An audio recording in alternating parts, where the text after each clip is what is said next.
Up. Is President Obama hiding behind state secrets claims the way the Bush administration did? Are they really?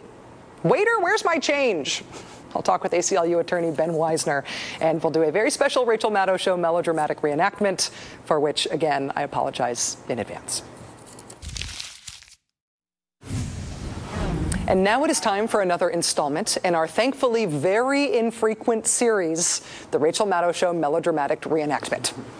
First, the setting, the Ninth Circuit Federal Court of Appeals in San Francisco.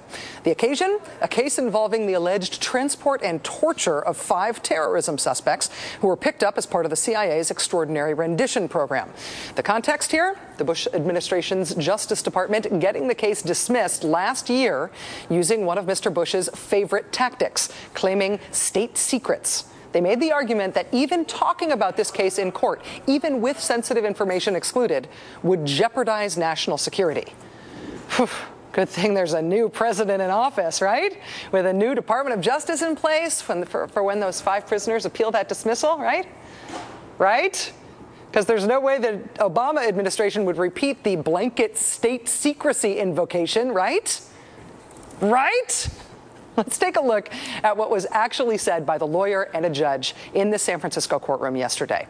We now join the hearing, already fake in progress.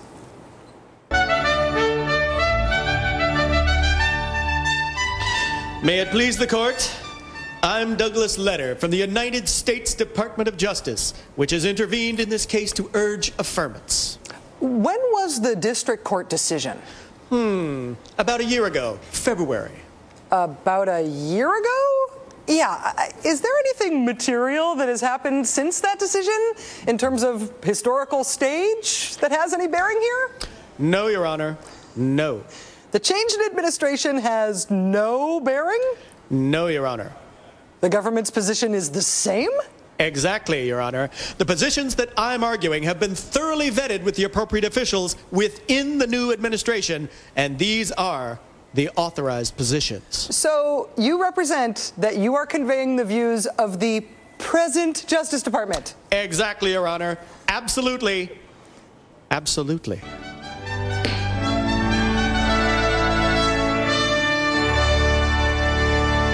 That scene is probably the closest we will ever get to seeing a federal judge, or at least a fake federal judge, doing a spit take. Like most people who were conscious during the last election cycle, Judge Schroeder probably assumed that the person who spent the better part of 2 years campaigning against Bush-era secrecy and Bush-era detention, interrogation, and torture policies, the man who is now President Barack Obama, would not go use the exact same state secrets defense that the Bush administration used as a blanket shield from accountability. A defense that means the government can do whatever it wants. It can break the law. It can avoid accountability by hiding behind state secrets. This provision intended to protect individual classified documents, but ballooned and mass-produced by the Bush administration to get entire cases preemptively dismissed. Did that really just happen like we think it did? Or did Kent and I make it seem way worse than it really was?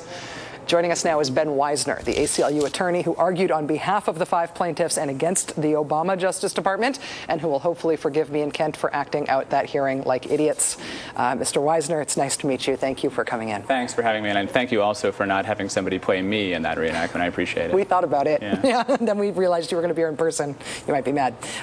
Let's understand the context. Who are your 5 clients, and why did you take this case? These are 5 foreign citizens who were abducted off the streets of various countries, who had their clothes sliced off by CIA black renditions teams. These are people dressed like ninjas head to toe, who were chained to the floors of airplanes, dressed in diapers, and flown to dungeons literally around the world. Some of these were CIA black sites that were operated by our government.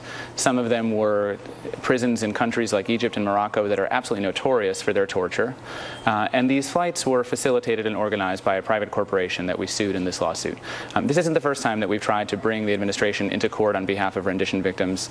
We brought a lawsuit earlier on behalf of an innocent German citizen named Khalid al-Masri that was similarly thrown out on these bogus state secrets grounds. We were hoping on Monday to have a different kind of experience with the new administration, but as you saw and as you reenacted, this is just a kinder and gentler version of trust us. I know that the arguments in this case, the briefs had been fully prepared by the time that the Obama administration walked in the door here. All that was left to them was to do the oral arguments here. But did Obama really just take this and run with it? Did they have another option here? Couldn't they even just have asked for more time to come up with a different plan? That would have been the obvious thing for them to do. Remember, this is a motion to dismiss filed by the Bush administration.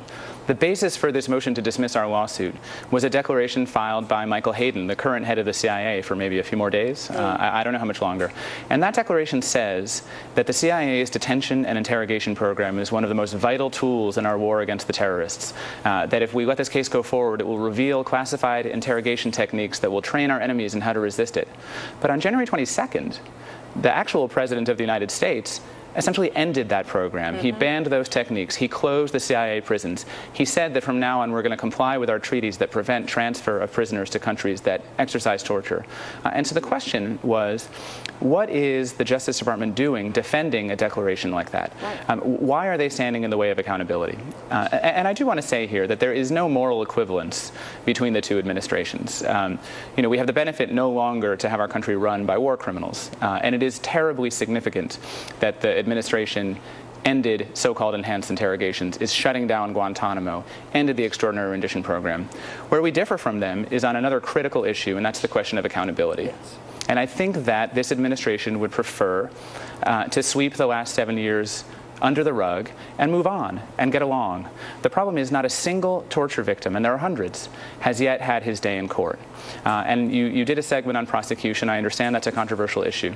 The other side of the coin is civil liability. And if torture victims aren't going to be able to go into court at all, and bear in mind, if these victims can't go into court, I don't know which victims will be able to go into court, then really you'll have an immunity regime for the perpetrators, for the violators, and it'll be impossible really to enforce the prohibitions that are in those executive orders and in our laws. This is really important stuff. Ben Wizner, attorney with the ACLU National Security Project, who argued for these 5 plaintiffs in yesterday's hearing.